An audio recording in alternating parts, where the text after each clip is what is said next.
Europe 1 Culture Média. Philippe Vandel. Bonjour Philippe Colly. Oui, bonjour. Bonjour, merci d'être avec nous. Voix grave et chaude, vous êtes réalisateur. On vous doit notamment des portraits de Jacques Brel, d'Édith Piaf ou de Lino Ventura. Et là, vous signez un doc qui passe demain sur France 3 à 21h, donc en prime time.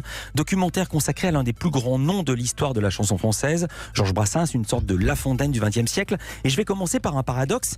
Il s'intitule Brassens par Brassens. Et moi, je croyais bêtement que c'était par Philippe Colly. Racontez, c'est quoi votre angle? Comment avez-vous travaillé? Écoutez, mon angle, ça a d'abord été de faire le vrai portrait de Georges Brassens. Et le portrait d'un homme, il est essentiellement dans sa voix. Ouais. La voix, c'est l'âme. Ouais. Donc beaucoup plus que le visage ou même que le regard, c'est la voix. Alors dans le cas de Brassens, le trésor, c'est que on pense que c'est un ours silencieux, taiseux, mais il adorait se raconter.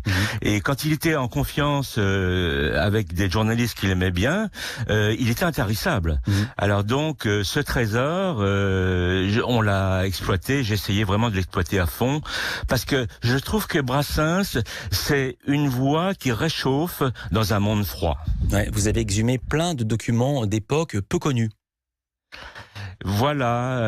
Alors d'abord au niveau de la voix, effectivement, il a depuis 1954-55, il commençait à parler sur le France Culture de l'époque, et puis le France Inter, etc. Enfin toutes les radios publiques de l'époque, et puis après Europe 1, qui était sa grande radio, parce que Europe 1 acceptait, de passer le gorille qui était censuré par les autres radios. Ouais.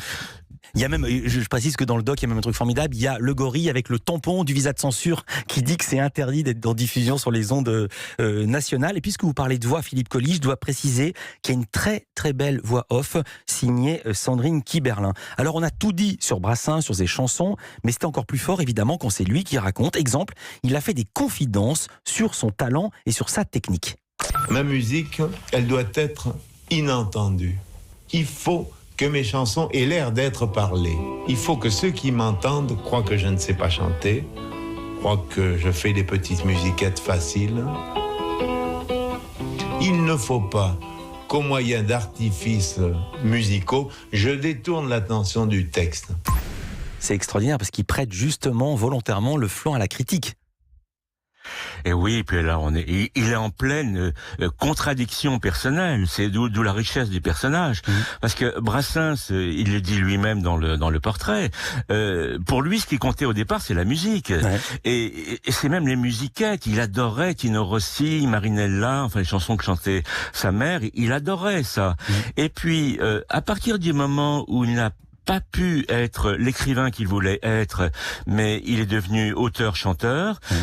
Son ambition littéraire s'est transférée dans la chanson, et alors là, la musique, fallait pas trop alors, et en fait, c'est un remarquable musicien.